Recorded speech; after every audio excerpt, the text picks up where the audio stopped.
जिसे हम terrorist activity में दाऊद इब्राहिम से लेके सलाउद्दीन अंसारी और मौलाना मसूद अजहर जैसे लोगों को पकड़ पाएं, और इसीलिए इस कानून की आवश्यकता है। आम लोगों की बात सोचते हैं, राजनीति की बात सोचते नहीं हैं।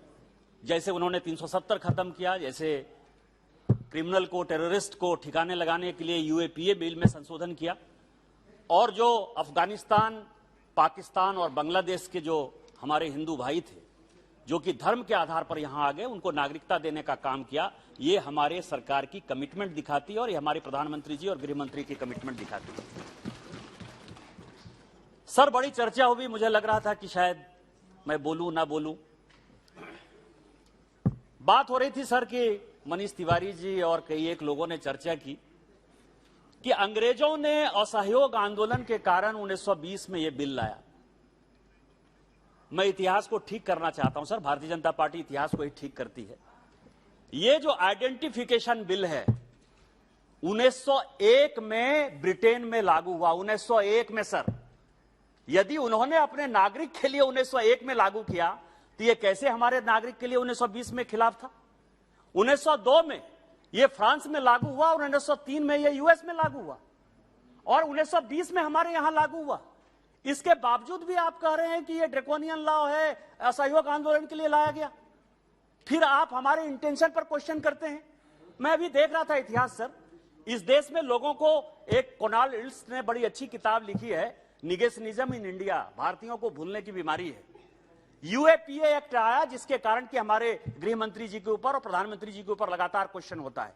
यूएपीए एक्ट 1967 में यही कांग्रेस सरकार लेकर आई सर। और क्यों लेकर आई? 7 नवंबर 1966, दिन याद करिएगा, 7 नवंबर 1966 को गाय आंदोलन के लिए, गौ माता की रक्षा के लिए, उसकी सुरक्षा के लिए जो संविधान में अधिकार दिया गया है, जब उसके लिए साधु संतों ने यहां आंदोलन किया, गोली चली, सैकड़ों साधु संत मारे गए, उसके खिलाफ यह कांग्रेस सरकार यूएपीए लेकर आई। आप यहां के नागरिकों के लिए एक कानून बनाने की बात करते हैं। टाडा क्यों आया सर? टाडा लेकर यह आए। टाडा 1985 में आया। क्यों आया? 1984 में सिख दंगा हुआ था। यहां के नागरिक रिजेंटमेंट में थे, यहां के नागरिक विरोध कर रहे थे। आप नागरिकों का, यहां के नागरिकों को दबाने के लिए, बात करने के लिए आप 1984 के सिख दंगे के बाद 1985 का टाडा एक्ट लेके आए। लेकिन हम क्या लेके आए? हम 2002 में पोटा लेकर आए। क्यों लेकर आए? इसी पार्लियामेंट में अटैक हुआ, पाकिस्तान के टेररिस्ट थे।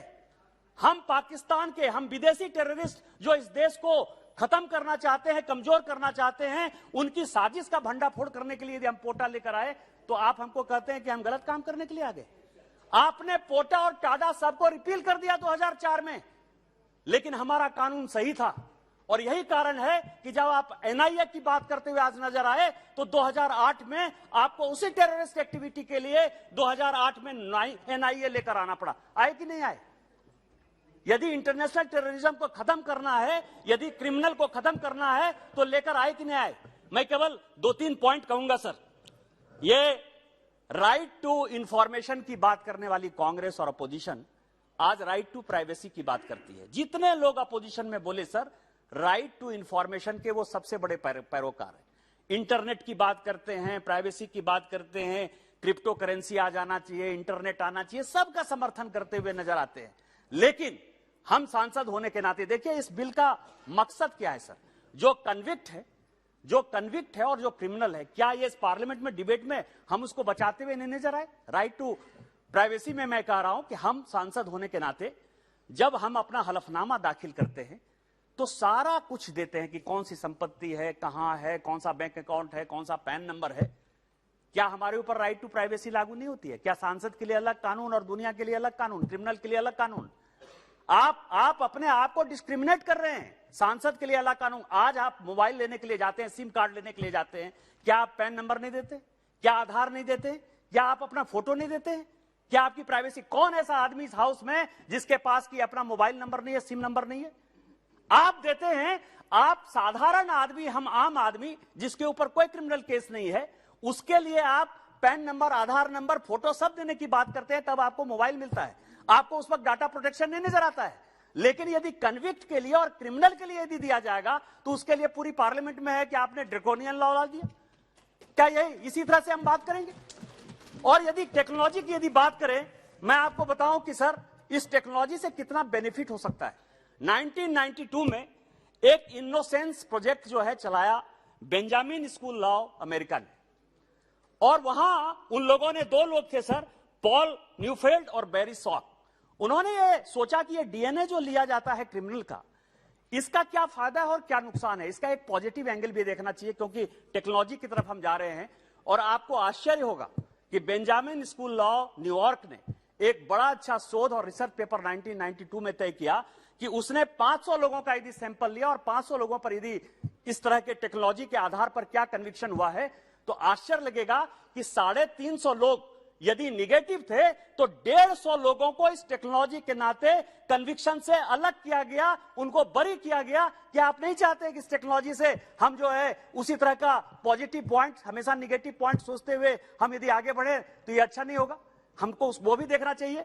दूसरा मैं बताऊं कि आप बिना नियम कानून के यूआईडी लेकर आ गए। आपको उस वक्त प्राइवेसी नहीं दिखाई दे रही थी, फिंगरप्रिंट। इस पार्लियामेंट में और इस देश में एक बड़ा इतिहास है।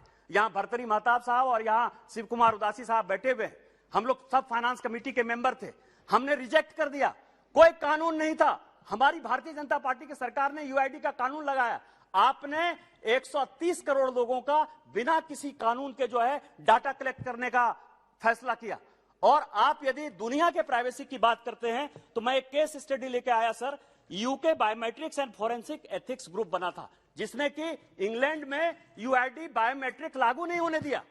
लंदन स्कूल ऑफ इकोनॉमिक्स की रिपोर्ट के आधार पर यूके में वो बायोमेट्रिक नहीं बना, और उसने इस कानून के बारे में कहा है जो सिक्योरिटी काउंसिल का रिजोल्यूशन है 2016 का और 2017 का, जिसको कि भारत सरकार इंप्लीमेंट करने की कोशिश कर रही है काउंटर टेररिज्म के लिए, टेररिस्ट को बंद करने के लिए इस कानून की आवश्यकता है। वो खुद रिपोर्ट लेकर आया, जिसने कि यूआईडी नहीं बनने दिया यूके में। वो ये कह रहा है कि क्राइम के लिए, क्रिमिनल के लिए, महिला के प्रोटेक्शन के लिए, बच्चों के प्रोटेक्शन के लिए इस तरह के कानून की आवश्यकता है। और आज भारत सरकार मोदी जी के नेतृत्व में और होम मिनिस्टर के नेतृत्व में यह कानून लेकर आई है। आप लोगों ने भी बहुत कुछ बात कहा। मैं आज बहुत ज्यादा राजनीति नहीं करना चाहता, मैं बहुत ज्यादा बात नहीं करना चाहता, उंगली नहीं उठाना चाहता। मैं इस सभा से यही आग्रह करूंगा कि इस तरह के कानून की आवश्यकता है, जिससे महिलाओं का प्रोटेक्शन हो पाए, जिससे बच्चों का प्रोटेक्शन हो पाए, जिससे हम टेररिस्ट एक्टिविटी में दाऊद इब्राहिम से लेके सलाउद्दीन अंसारी और मौलाना मसूद अजहर जैसे लोगों को पकड़ पाएं। और इसीलिए इस कानून की आवश्यकता है। हम इस कानून का समर्थन के लिए यहां खड़े हुए हैं। इन्हीं शब्दों के साथ जय हिंद जय भारत। तो ये आप सुन रहे थे निशिकांत दुबे को, जो अमित शाह द्वारा लाए गए